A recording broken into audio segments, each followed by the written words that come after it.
ঢাকা বিশ্ববিদ্যালয়ের বটতলায় কোরআন তেলাওয়াত বন্ধ করেছিলেন যে আব্দুল বাসির সাহেব, তিনি আজকে আশ্চর্যজনকভাবে তার রুমে কোরআন তেলাওয়াত হয়েছে এবং সে পদত্যাগ করতে বাধ্য হয়েছে।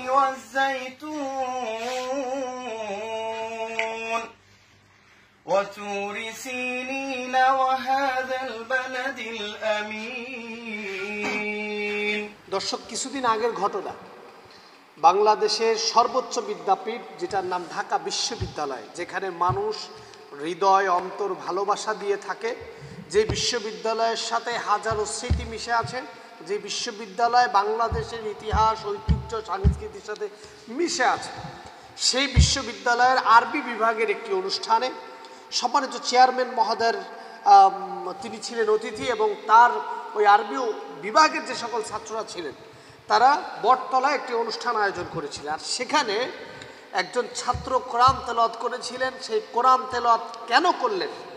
তৎকালীন সময়ের ঢাকা বিশ্ববিদ্যালয়ের আব্দুল বাসির উনি হচ্ছেন কলা অনুষদের ডিন ছিলেন। কলা অনুষদের ডিন ছিলেন। উনি নির্দিষ্ট করে চেয়ারম্যানকে শোকেস করেছিলেন কেন বটতলায় কোরআন তেলাওয়াত করা হলো।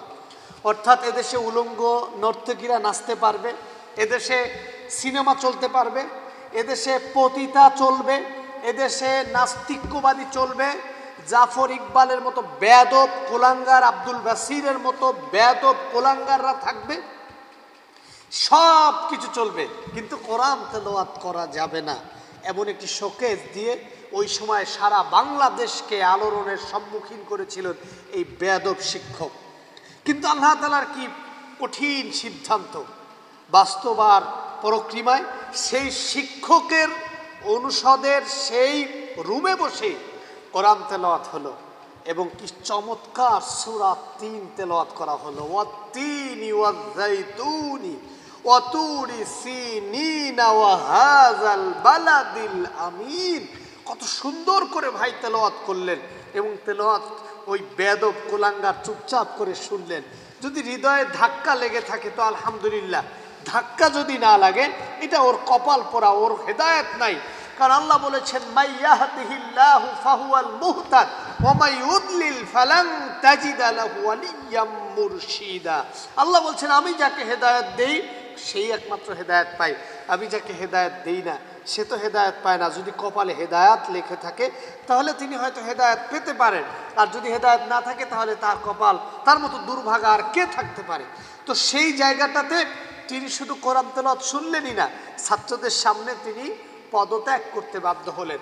অর্থাৎ একটা ইসলামের বাংলাদেশে, একটি মুসলমানদের বাংলাদেশে আপনি ক্ষমতার জোরে, আপনি আপনার দাম্ভিকতার জোরে, আপনি আপনার নাস্তিকতার জোরে, পাশের দেশের ইশারায় আপনি বাংলাদেশের মুসলমানদের এই মুখের জবানকে আটকে দিতে পারেন, আপনি কোরআনকে বন্ধ করে দেওয়ার চেষ্টা করতে পারেন।